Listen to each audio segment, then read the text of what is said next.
Welcome to Suzanne's studio. I'm Suzanne Barnett, your host, and tonight we are going to have a very unusual show. First of all, my guest is Nick Carter, and Nick Carter was on another show, and I felt that he was so talented that we need to have him back, and he's back, and he is the guru of creativity. And we're going to learn all about creativity. Welcome. Thank you. I'm so glad you're back. It's nice to be here. And I figure that you have had, I'm not going to go through it, so many professions, practically internationally too, because you were in Holland, right? Yep, a little bit. And when I found out that you were going to talk about creativity and you're going to teach all of us your method. Is that okay? We'll try to. Okay, so you need to start. Oh, no, first, I've got a couple of questions. Okay. Excuse me. Would you define creativity for the audience? Wow, hard one. Having interesting, unusual, different ideas that other people may not have already had, but more importantly, having a good reason to have them. Ideas that just come out of the clear blue sky often don't have much of a reason behind them. So that's a little, kind of a broad-based definition, but works for me. And it does. And you taught it, and you came up with really your own system. I did. Yeah. Came up with a way of making it simple enough that people could walk away with it in one hand, literally. And what is it called? Organized problem solving. So two things go together. Creative blockbusting to get people out of that urban myth that they're not creative. Right. One of the most common myths about thinking and creativity in general. And then to go with that is organized problem solving, which is a way of handling that creativity that especially if you're in Silicon Valley, that you can actually turn a profit on it. And that's the whole idea. Well, what about artists that don't care about policy or politics, and they create wonderful art or music? If you are that kind of artist, if you're not necessarily in it for the money, and I don't think those of us that are designers, I'm a product designer by training, but those of us that are designers are in it for the money, but it's mostly because that money pays us to be creative, which is why you stay alive to continue doing it. I think that's a very important point. So the big question is, that I have for you is, what is your creative process? Well, first, I have to get myself in a mood to do things, and I discovered over the years of doing this for a living that if I knew who, what, when, where, why, and also how, if I wrote those things down when I had a good idea, I would eventually figure out something of value, and I did. I figured out when I was most likely to be creative. And when I was living in Truckee, California, at North Star, the ski area, and driving 4 hours each way to teach at Mission College down the way from us here, I discovered that that 4 hours was a very creative time for me. So despite the fact that I was commuting and driving, I was actually billing for my time because that was my most creative time. I was going from point A to point B in a straight line at 65, I swear, I was always going 65, but the ideas would flow fairly freely because I was preoccupied doing something else. And for many of the people I've talked to about creativity, that's a fairly common reaction. Occupy your mind with something else and the good ideas will pop in when you're not looking. Very Works. interesting. So tell us your process. The process, well, the first part is creative blockbusting, and the trick there is getting out of the rut that people are in. And there are simple things that people can do. People will say, well, I'm not creative. When I had students, I used to hand them a yardstick and a rubber band the first day of class, and I had a $20 bill in my pocket back when a 20 was worth something. And I would ask everybody in class, how long is a rubber band? And it'd get kind of quiet for a while, and then eventually you'd hear a snap, followed by an ow, followed by a lot of laughter. And then I would walk over to whoever it was that had just broken the rubber band, and I'd hand them 20 bucks, and I'd say, okay, the rest of you guys, this is a lesson. This is the only person who actually knows how long the rubber band is. Sometimes you have to break eggs to make an omelet, so those things happen a lot. But getting out of the creative rut, it's really remarkably easy. People do things through momentum. Most of the people watching will probably drive to work on the same route every day, unless Woz tells them to get off and go on another route, and they'll probably do that other route without much thought as to whether it was a good idea or a bad idea, without knowing that half the other drivers on the road are also looking at Woz, and they're also going over to El Camino to get to work. So sometimes it takes just giving yourself permission. You start that permission in the morning when you get out of bed and do whatever it is you do and head towards the shower, if that's when you shower. Try doing it the other way. Most people wash their face first, start at the other end. People put on their socks. Almost everybody puts on either the left or the right, but they do it the same way every single day without fail. If they're wearing underwear at all, they will always put it on with the one foot, their lead foot, the same way every single time, day after day after day. Phenomenally boring. You may find yourself dressed funny when you get to work if you don't do it that way, but it's worth doing it that way. My students used to have to park in a different parking spot every time they came to class. You couldn't park in the same parking lot each time you came to class. So Nick, does that change the brain? Yeah, oh yeah, it definitely loosens up some of the, yeah. You don't literally get calcium deposits in your brain, but you get calcified in your thinking by following the same routine every day, going to work the same way every day, having the same coffee or tea, but never changing it up just for the sake of changing it up. And sometimes you find yourself driving to work a completely different way, and it was a terrible idea.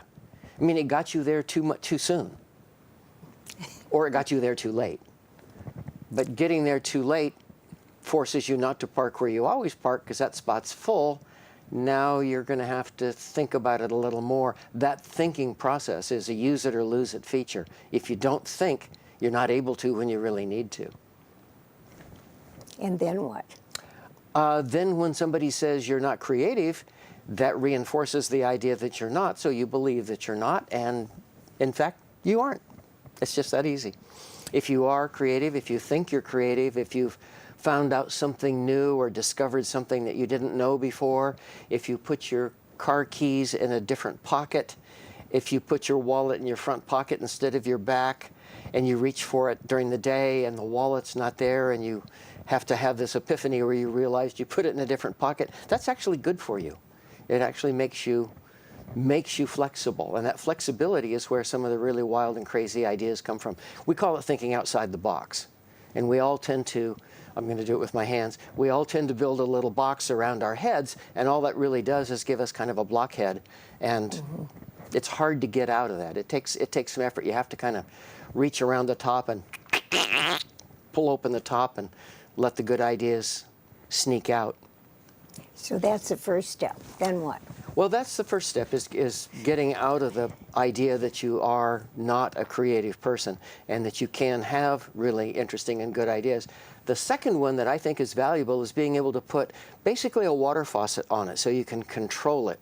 Once you start having good ideas, they sort of come unbidden, and what you really want to do is control it. So there's something called organized problem solving, and it can be done lots and lots of different ways. It was taught in universities during the 60s when people were thinking creatively mostly because of what they were smoking, and maybe the ideas actually weren't creative, but they had lots of them. And the way that I've taught it is really straightforward. I want people to have the idea of how to control their creativity, if they want to make money with it, how to do something, or if they just want to achieve it as performance art or graffiti on a wall. It's nice to have a tool for controlling it so you don't do it when there happens to be a cop standing around. So that's kind of the water faucet, and that's organized problem solving. So organized problem solving is 5 pretty simple steps. I'll walk you through them. May I? Of course. First one is to become aware there is a problem. So we'll just give you an easy example. You hear a rumbling in your lower abdominal region, and you think, which is the creative parts, oh, McDonald's attack. But if you actually do it properly, then you write a written statement. So you become aware there is a problem, hear the rumbling, do a written problem statement, you write it out, and it usually is a work order.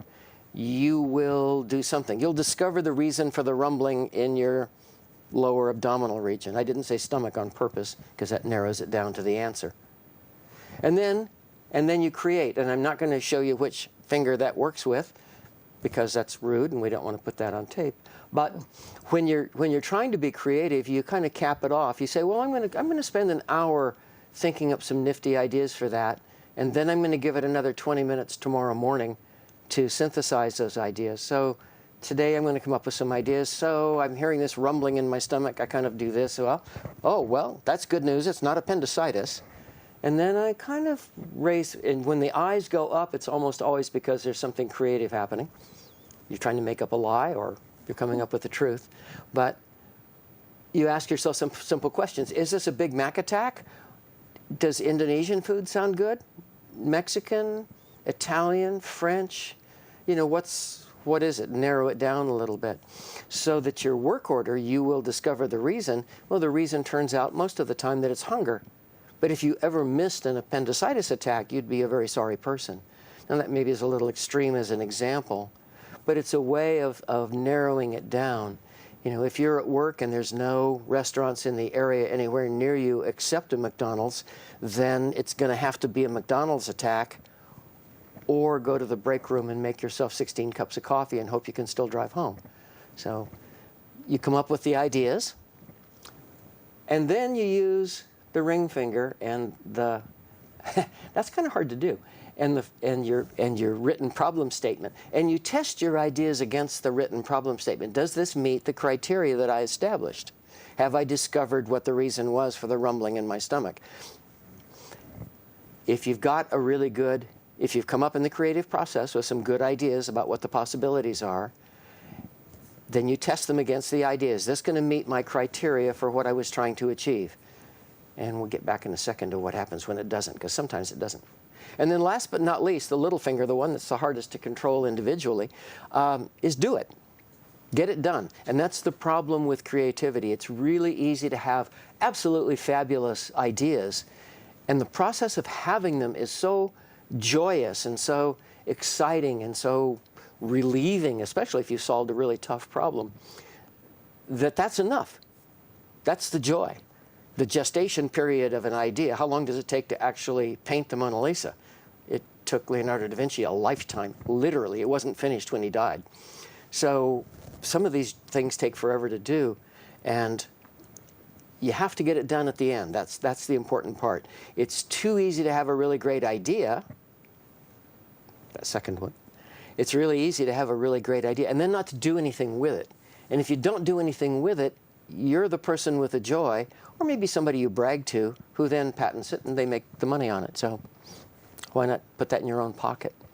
If you have a really great idea, and it has absolutely nothing to do with what your written problem statement was, the Thomas Alva Edison example, he's sitting there and he's got his hand like this, as we've now learned to do, like this, and he's thinking, I really want to invent the telephone. And he's got this glass globe thing in his hand with a couple of wires attached and a filament inside, and it's glowing and it's emitting light. And he says, but I really want to invent the telephone, and the light gets brighter. And finally he puts this thing down and he says, I think I just invented something else and it's a good idea. Let's go back to the phone later. So if you have a really good idea, you write it down in your idea file. I had a really good idea on this date at this time while I was doing this sort of a thing, so that you can go back to that collection and look at it and say, what time of the day do I have my best ideas? And some people think really well in the shower. I sing, so I don't have any good ideas in the shower. And I don't sing well. So that's not going to work for me. But for many people, there is a time, sometimes even a day of the week, when they have their best ideas. And it's often not when they're at work. I used to tell my college kids, if you are the kind of person that has really great ideas at night and you're thinking about them, if you had a sketch pad next to your bed, that would make such a difference because you could sketch your ideas. And I've tried that, and it works really well, except one morning I woke up and I know I'd had a really great idea. I have no idea what it was, but I know it was really, really great. And I could tell because my sketch pad was covered with eraser dust. I tried to draw my idea in the middle of the night with the wrong end of the pencil.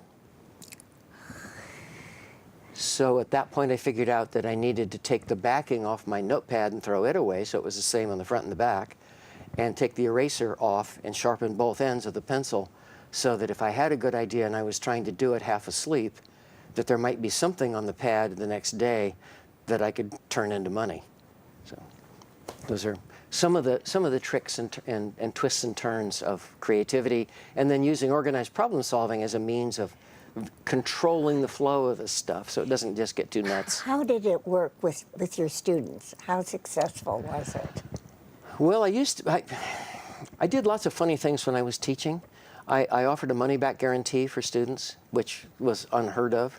But if they had paid fees to take the class, and almost all of them did, and of course fees now are just ridiculous, I would say if you didn't feel this class was valuable, you can come back to me anytime within 3 months after the class is over, and I'll pay your fees for you. I never had anybody take me up on it, so either they liked it or they were afraid to approach me. I don't know. But they didn't come back. Nobody ever took me up on that offer. I had people come back and say this has made a difference, and those kinds of nice things. Say a person is not taking a class, which is, you're focused if you're taking a class.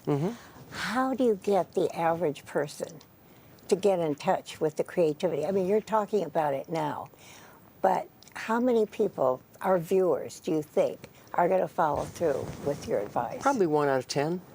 But that's still... The other ones will have a mental commitment to get to it someday. But getting out of the rut you're in is a matter of actually saying, I'm in a rut, and getting yourself out of it, like this afternoon, this evening, right now, as opposed to mañana. And mañana never happens. So it's easy to put off making fundamental changes in the way you work. So the way to resolve that is don't commit to changing your life to become a creative person or an organized problem solver, or hopefully the two of those combined. Don't make that as a life commitment. Make it as I'm going to try this for 24 hours and see if it's worth then maybe extending for another 6 or 10 hours, and then maybe another day gets glued on to the end of it. But if you try to make this as a life change, I'm going to be creative. Okay, it's not going to get you would anywhere. You just go over what you just said in a real simplistic way? 5 steps. Okay. Aware. Yeah. State the problem in writing. You can draw the finger with a pencil on the end if you want. That other finger in the middle for creative ideas. The ring finger, it's a way to remember it. The ring finger is the one that's for testing those ideas. Putting it together with your written ones to see if you got a goodie, got a keeper. And you do that at the end. You don't stop the process while you test them. And then last but not least, do it. Get it done. 5 steps. That's why I say you can hold this whole idea in your hand. You can, I suppose if anybody wanted to, you could tattoo. No, bad idea. You could write it on the back of your, you could probably do this as stick-on nails, as fake nails. Yeah. Aware, state, create, test, do, and actually have it on your fingernails. I should have thought of that before we started It's the 5 things. 5 easy steps. And of course, now what they're saying about older people is that the more we can try to change our thinking even, or doing, it really helps the brain. It makes rather an than enormous doing difference. the same thing all the time. It's so easy. Getting in a rut is a natural reinforcement of those things that have worked for us. But that doesn't mean they're going to keep working forever. I'm old enough now that my mouth can still write wonderful checks, but my body's not able to cash those checks anymore. Go out and ride my bike 35 miles to the top of Mount Hamilton. I can't do that anymore. I did it when I was 12, but I can't do that kind of stuff anymore. So my mouth has learned not to write those checks, and that proscribes my life into a narrower band. But that doesn't mean I can't still get on my bike a little bit, or find somebody else to drive me to the top of Mount Hamilton, push me off the edge. Well, you're very creative. What has been your most favorite profession? Teaching. By far and away, teaching. Why?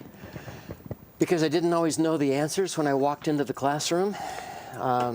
And students, I hope, always felt free. I encouraged them to throw the curveballs at me if they could, come up with things that needed working on, problems that they were having. I've had, when I was teaching at the community college level, Mission College, I had students from Art Center College of Design who had graduated from the most prestigious art education in the West Coast. The other is Pratt on the East Coast. They'll divide up the country along the Mississippi and fight over it forever.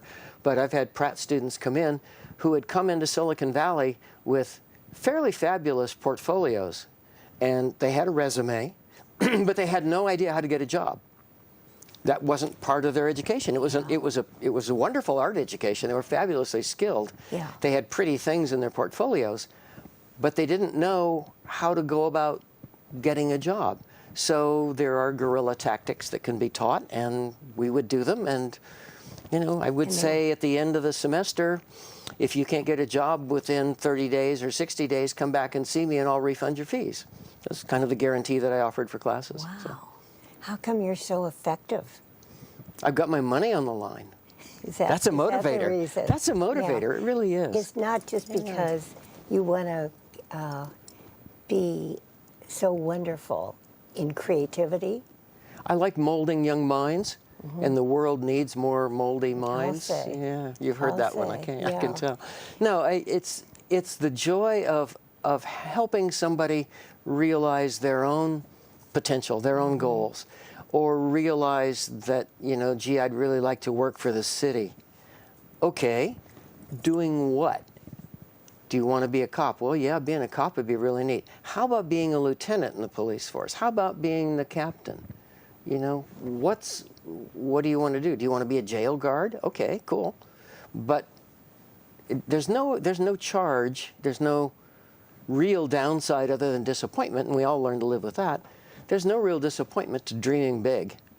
There's no cost. Go big, go home.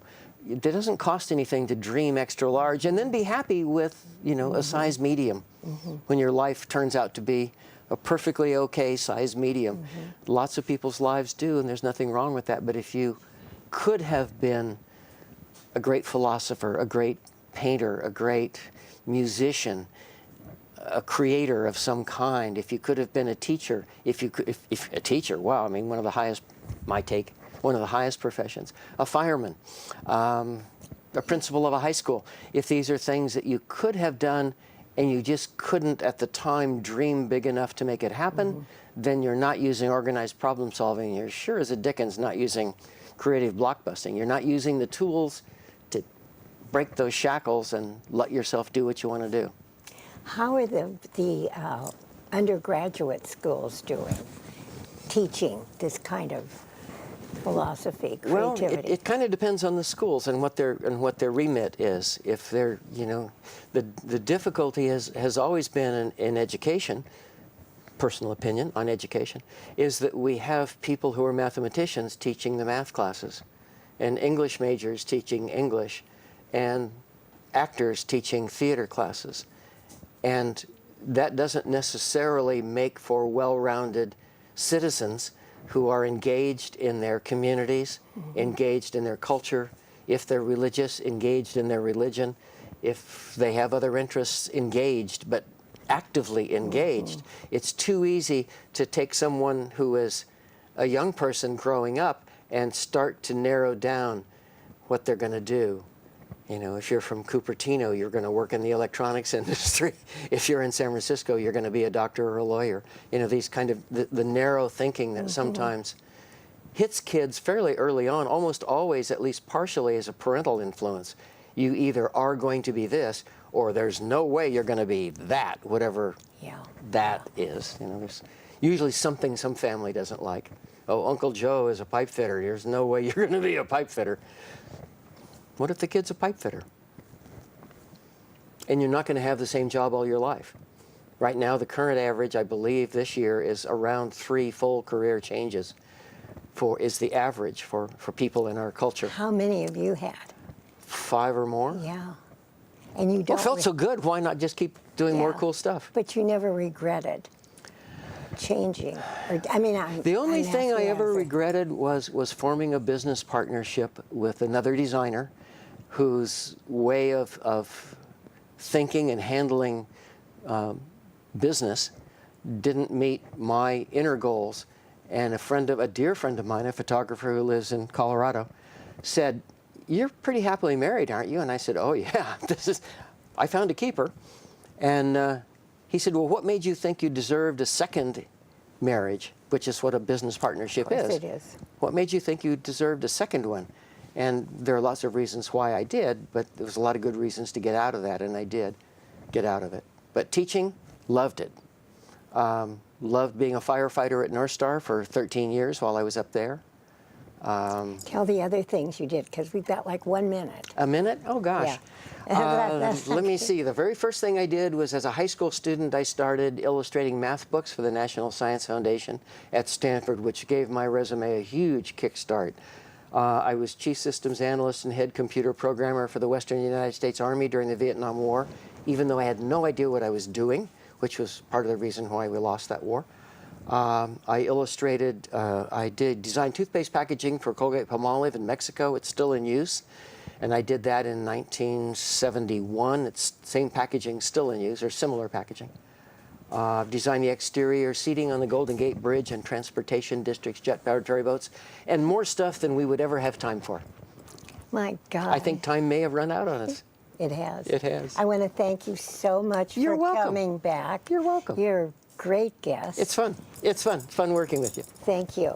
And of course, I want to thank our crew. They come sick or well. Really, they do. They just love doing this so much. And of course, I cannot wait to see you because of all you wonderful viewers. So I hope you have a very happy Thanksgiving, and I'm going to do a show in December so that I can wish you Merry Christmas. But thank you, everybody. Thank you. Yeah, that was really good. It was fun. Yeah. Enjoyed it.